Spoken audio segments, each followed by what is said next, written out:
Your poll showed that you were dominating the Republican race right now, but you were also under active federal investigation for trying to overturn the 2020 election results. Your first term ended with a deadly riot at the Capitol, and you still have not publicly acknowledged the 2020 election results.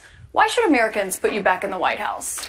Because we did fantastically. We got 12 million more votes than we had as you know, in 2016. We had 12 million more votes than we had in 2016, but we still lost the election. It wasn't enough.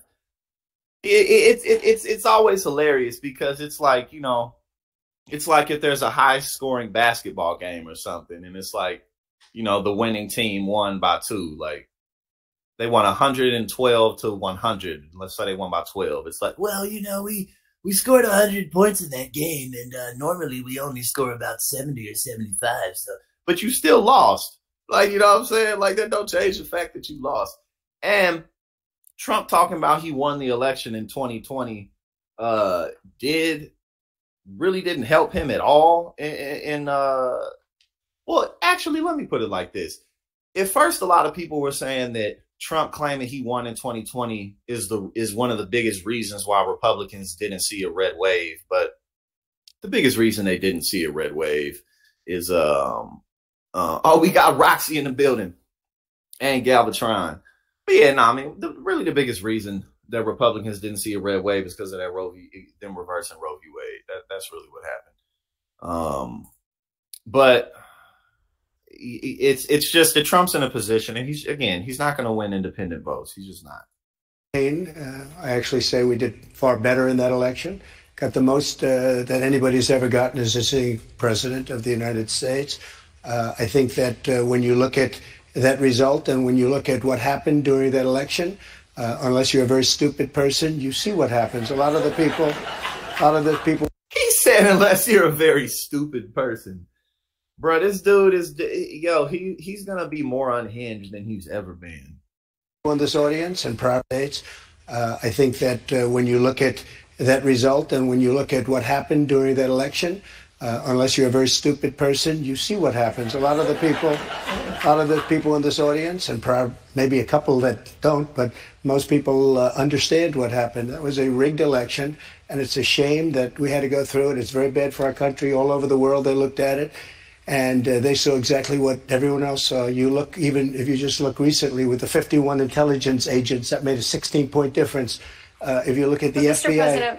If you look at the FBI and Twitter, they call it Twitter files, made a big difference. If you look at Mr. President, back to what you just said there, though, it was not a rigged election. It was not a stolen election. You and your supporters lost more than 60 court cases on the election. It's been nearly 2.5 years.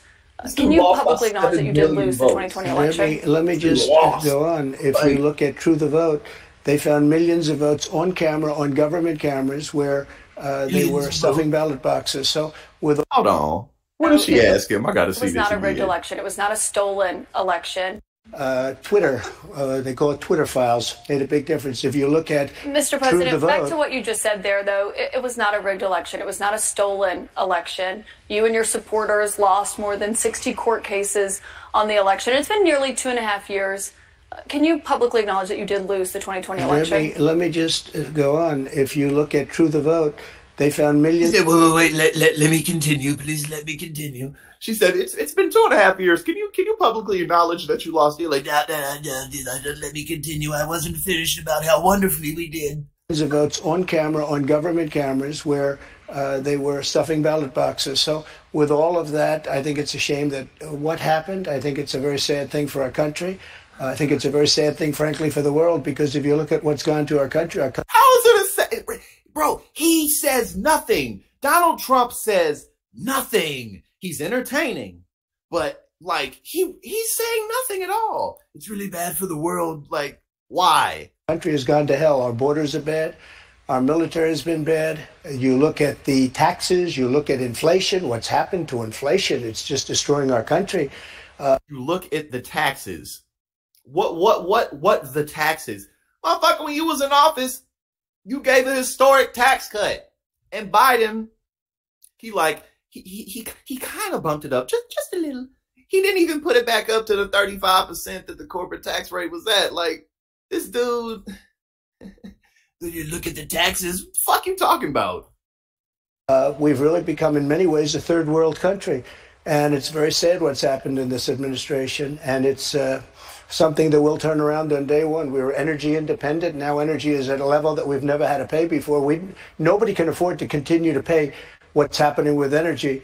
But we were energy independent. We were getting out of Afghanistan with strength. None of this has anything to do with did you lose in 2020? And with dignity, and instead we got out, we looked like fools, probably the most embarrassing moment in the history of our country. We have a lot of questions about the economy and foreign policy tonight, but what you just said there, Republican officials debunked those claims about fraudulent ballots. We want to give you a chance tonight. Who?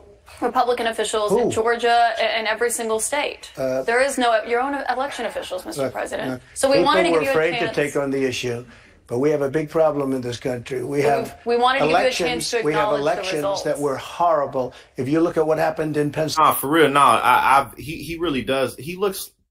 I mean, he's still the leader of the party, but he looks like he's just he has no patience. You know what I'm saying? He's like, just look at what you just said there. Republican officials debunked those claims about fraudulent ballots. We want to give you a chance tonight. Who? Republican officials in Georgia and every single state. There is no, your own election officials, Mr. President. So we wanted to give you a chance. People were afraid to take on the issue, but we have a big problem in this country. We wanted to give you a chance to acknowledge we have the elections results. that were horrible. If you look at what happened in Pennsylvania, Philadelphia, if you look at what happened in Detroit, Michigan, if you look at what happened in Atlanta, millions of votes, and all you have to do is take a look at government cameras. You'll see them. People going to 28 different voting booths to vote, to put in 7 ballots apiece. That doesn't happen. That does not happen. So, Mr. President, I have to stop you there because there is no evidence of that. Your own election officials testified to that and have said that. See, Donald Trump is where he's strong is if he's just like attacking people. You know, like if he's just in a position to where he has to like attack Ron DeSantis or like talk shit about people in the Republican Party or something, he does well there. But like if you actually push back on him in any type of way, you don't even got to do it hard. He doesn't have anything to say. You know what I'm saying? Like Donald Trump he ain't never talking about nothing. He's entertaining, yeah. So yeah, it's fun, and and it's fun for everybody to see him shit on Ron DeSantis. Fuck me, ball run. But in terms of his base, everybody loves to see him stick it to his enemies, stick it to their enemies. But if you ask him like, well, what about the fact that you actually lost in 2020 or you hold his feet to the fire with anything significant, he can't even answer the question. You know what I'm saying? So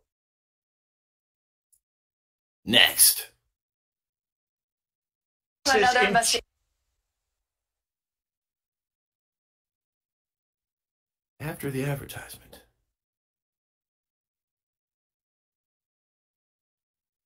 That you're facing, which is the one that's happening in Georgia, where they are investigating your another investigation that you're facing, which is the one that's happening in Georgia, where they are investigating your efforts to overturn the election results in the state of Georgia. At the center of that, phone call. Let me finish my question. At the center of that is that call that you had with the Secretary of State, Brad Raffensperger. Yeah, sure. Given the fact that there are...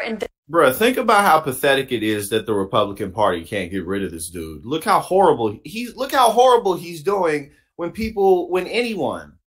And again, like she's holding his feet to the fire, but she's not doing it like in a like savage way or in a disrespectful way. Like, you know what I mean? Like she's just asking them. She's being very professional. And Republicans can't get rid of this dude. Ron DeSantis can't get rid of this clown. Indictments expected to come in that case this summer. Is that a call you would make again today? Yeah, I called questioning the election. I thought it was a rigged election. I thought it had a lot of problems. I had I guess he's Secretary of State. I called, listen to this. There are like 7 lawyers on the call, many of them from there. We're having a call, we're having a normal call. Nobody said, oh, gee, he shouldn't have said that. Why? If this call was bad, I questioned the election. You asked him to find you votes. I didn't ask him to find anything. We've heard the audio tape, Mr. President. There's an audio of you asking him to find you 11,000 you owe me votes because the election was rigged. That election was rigged. And if this call was bad, why didn't him and his... Bro, this is horrible. He's doing horrible. Like, legitimate. I've been said that independents and swing voters ain't gonna vote for him, but good Lord, independents and swing voters are not going to vote for this motherfucker. Bro, Joe Biden is going to walk into his second term backwards on his knees, blindfolded with his hands tied behind his back. Biden isn't going to have to do a goddamn thing to win re-election. Going against this? Get the fuck out of here, man. His lawyers hang up. How dare you say that? This was a perfect Well, they were phone clearly call. concerned enough. They recorded the call, and I should note that, of This course, was a call that was made to question the results of election. And when we can't make a call to question election results, then this country ought to just forget about it. you weren't just questioning the election results. I was You were questioning asking the him to election. find What you did he votes, just say? and I Election. And we call that was made to...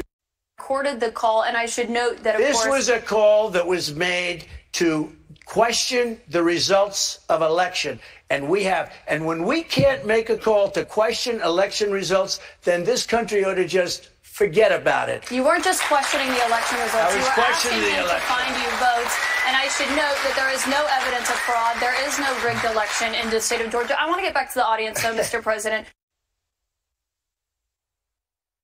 Bruh, that was... We are Acrisure, an engine That was of growth, horrible. offering you an extraordinary advantage. Man, even if you're a Trump fan, like there's no way unless you're just like, see, there's two kinds of Trump fans. Well, I'm sure there's more, but there's a variety of kinds of people who like Trump. A lot of them are either they're like really young and they just don't see what's really going on, and they're so those people, it's like, okay, whatever. But then you have people who they just like, maybe they're in like rural Texas or rural Wisconsin or some shit, and maybe they got some money, and they're just in Republican policies and they care about stuff like the border and all that stuff. But they're still like competent, monetarily successful people. So they're like voting in favor of their financial interests and shit like that.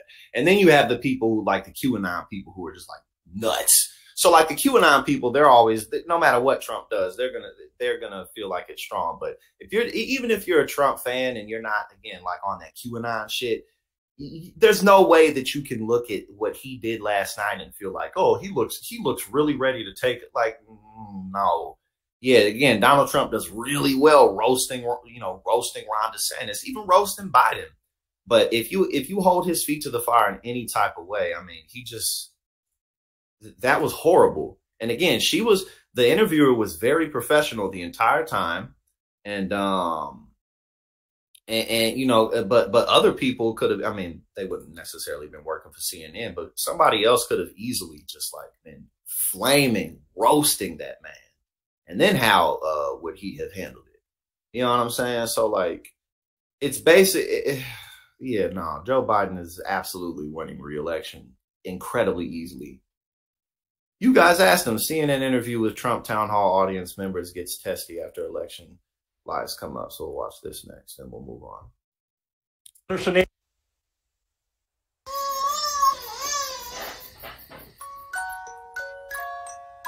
Pampers diapers absorb and lock wetness away for up to 100% leak-free nights.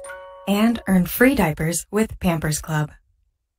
8 people were with, they were in the audience. What they also have in common is none of them have voted in the past for either Joe Biden or Hillary Clinton. 6 of them voted for Donald Trump in the past. 1 didn't vote in the past 2 elections. 1 was too young to vote, but that's what they have in common, that most of them are Trump supporters. What I want to ask you first of all is, do you think, show of hands, anybody think Donald Trump looks better after this town hall?